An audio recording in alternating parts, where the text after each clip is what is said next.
যাদের ঘামে ভেজা রেমিটেন্সে আমাদের দেশ চলে, তো তাদের জন্য আমাদের সরকার যাত্রী অপেক্ষাগার করেছেন। তো আমরা প্রবাসী লাউঞ্জটা আজকে দেখবো। আমি আপনাদেরকে ভিতরটা ঘুরে দেখাতে চেয়েও পারলাম না, কারণ ধরে সামান্য মোবাইল বের করা যাবে না, ক্যামেরা বের করা যাবে না, ভিডিও করা যাবে না, এই স্বাধীনতা আমাদের। বাহ, খুব ভালো। এটা তো আমাদের প্রবাসী লাউঞ্জ, এখানে সাধারণ জনগণ বসবে, সাধারণ জনগণ মোবাইল বের করবে নাকি কথা বলবে না, এটা মানে এটা আসলে কি সিস্টেম আমি জানি না। এটার আমি চাচ্ছি, কারণ এখানে যারা সাধারণ জনগণ বসে থাকবে তারা অবশ্যই মোবাইল বের করবে, অবশ্যই তারা ভিডিও করুক, ছবি তুলুক, তার পার্সোনাল ব্যাপার। এখানে তো আর ভিআইপি মুভমেন্ট আসতেছে না, ভিআইপিরা আসতেছে ভিআইপির জায়গা দিয়ে।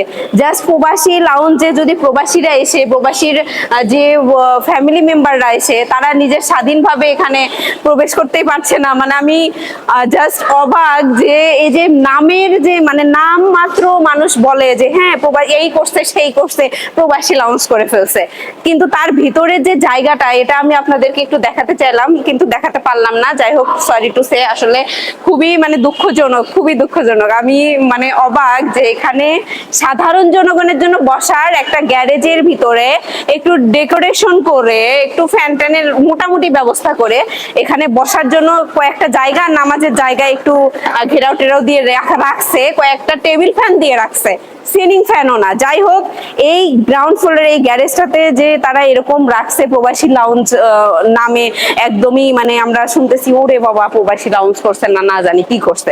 আগেরই যে গ্যারেজটা ছিল ওইটারই হচ্ছে কাঠ দিয়ে একটু ডেকোরেশন করে এরকম করে, এখন তারা সামান্য এখানে গেলে মোবাইল বের করতে দিবে না, ভিডিও করতে দিবে না, তারা হচ্ছে মানে ভিআইপির উসিলা দিচ্ছে। তো প্রবাসী লাউঞ্জ করছে, দেখেন প্রবাসী লাউঞ্জের গেট গুলো কত সুন্দর করছে, মানে কথাটা খুব ভিআইপি মনে হয় তাই না, কিন্তু দেখতে কিন্তু ওরকম না। দেখেন বাজে একটা অবস্থা, যেখানে কিনা ভালো মন্দ সব ধরনের মানুষ আসা যাওয়া করে, সেই জায়গাগুলো যদি এই পরিস্থিতি হয়, মানে সরকারি অবস্থা আর কি, কোনো ব্যবস্থা নাই, কি একটা অবস্থা। সিঁড়িগুলো মনে হচ্ছে কতশো বছরের পুরাতন।